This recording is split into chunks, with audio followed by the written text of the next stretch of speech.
നിങ്ങൾ അറിഞ്ഞല്ലോ ഓർഡർ പാസിന് ചോദ്യം ചെയ്യുന്നുണ്ട് കാര്യം. കടകംപള്ളിനെ ചോദ്യം ചെയ്തപ്പോൾ നിങ്ങൾ എന്താ അറിഞ്ഞത്? ചോദ്യം ചെയ്ത് 4 ദിവസം കഴിഞ്ഞിട്ടല്ലേ അറിഞ്ഞത്? തദ്ദേശ തെരഞ്ഞെടുപ്പുകൾക്ക് വേണ്ടിയിട്ടാണ് ആ ഡേറ്റുകൾ ഇങ്ങനെ മാറ്റി വെച്ചത്. ചോദ്യം ചെയ്തിട്ടും പുറത്തറിയുന്നില്ല. മറ്റുള്ളവരെ ചോദ്യം ചെയ്യുമ്പോൾ ചോദ്യം ചെയ്തതിന് മുമ്പ് തന്നെ വിവരം പുറത്തറിയിക്കുകയാണ്. അപ്പൊ ഇരട്ടത്താപ്പ് നിങ്ങൾക്ക് വ്യക്തമായി മനസ്സിലായി. ഈ കേസുമായിട്ട് ഒരു ബന്ധമില്ലാത്തവരെ ചോദ്യം ചെയ്യാൻ വേണ്ടി പോകുമ്പം അത് പുറത്തറിയിക്കും.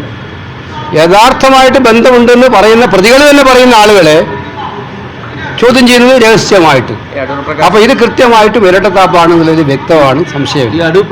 അത് അടൂർ പ്രകാശ് വിശദമാക്കിയിട്ടുണ്ട്. ഞാൻ പറഞ്ഞല്ലോ, ആരെ ചോദ്യം ചെയ്തതിനും ഞങ്ങൾക്ക് ആർക്കും ഭയമില്ല. ഇക്കാര്യത്തിൽ ഒരു ഭയവും ഞങ്ങൾക്കില്ല. കാരണം കട്ടവരാരാണെന്ന് കൃത്യമായിട്ടും കേരളത്തിലെ ജനങ്ങൾക്കറിയാം. അയ്യപ്പന് സ്വർണം കട്ടവരാരാണെന്ന് അറിയാം. ദേവസ്വം ബോർഡ് ഭരിക്കുന്നത് ആരാണെന്ന് അറിയാം. ഭരിച്ചിരുന്നവരാരാണെന്ന് അറിയാം. കേരള സർക്കാർ ആരാ നിയന്ത്രിക്കുന്നത് അറിയാം. ഒരു ഇല അനങ്ങോ പിണറായി വിജയൻ അറിയാതെ? കേരളത്തിൽ പിണറായി വിജയൻ അറിയാതെ ഒരു ഇല അനങ്ങോ? മാർക്സിസ്റ്റ് പാർട്ടിയിലെ പ്രവർത്തകർ പറയട്ടെ അങ്ങനെയാണെങ്കിൽ.